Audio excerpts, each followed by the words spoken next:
ეს საქართველოს მორაგბეთა ეროვნული ნაკრებია. ეს კი დიახ, თქვენ არ გეჩვენებათ, ეს ქალმორაგბეთა ეროვნული ნაკრებია. საქართველოში რაგბს თურმე ქალებიც თამაშობენ.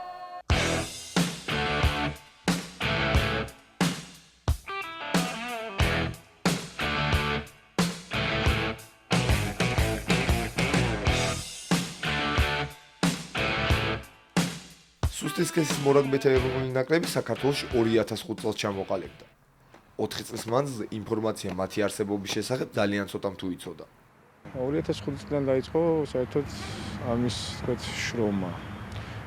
ის ქალთა რაგბის ქართულ რაგბში და ყველას ბოლო 2 წელია საკმაოდ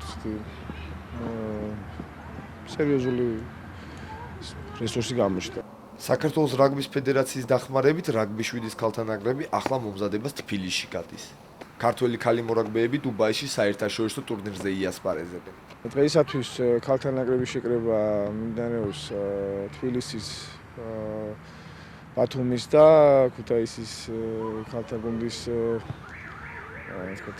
მოთამაშეების რესურსიდან და შეკრება ემსახურება იმას, რომ ქალთა ნაკრები რაგბი 7-ის მიდის დუბაიში არაბეთის საერთაშორისო ტურნირზე, სადაც სანაკრებო ტურნირია იქა. გუნდის წევრების საშუალო ასაკი 20 წელია. ყველაზე პატარა კი 13 წლის ქუთაისელი გოგონაა, რომელიც რაგბი 7-ის ქალთა ნაკრებში მეგობრის რჩევით აღმოჩნდა. წელიწად ნახევრის წინ ჩემი მეგობარი მოვიდა ჩემთან და მითხრა რომ წამომყევიო სპორტშიო და ნახე თუ მოგეწონება მიარე ჩვენთან ერთად. მე გადავწყვიტე რომ წავყვალოდი და მართლა ესე მომეწონა და რაღაც და გადავწყვიტე რომ მე შევსულიყო. გუშინ გამართულ ვარჯიშზე გოგონებმა ვაჟმორაგბეებთან ტესტ მატჩიც გამართეს. ყველასაც მოულოდნელად შეხვედრა გოგონათა გამარჯვებით. 14-7 დასრულდა.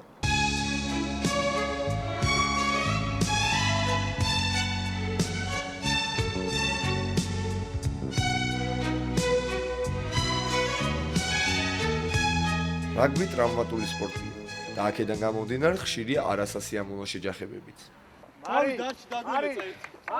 ქალები ხომ ყველგან ტირია.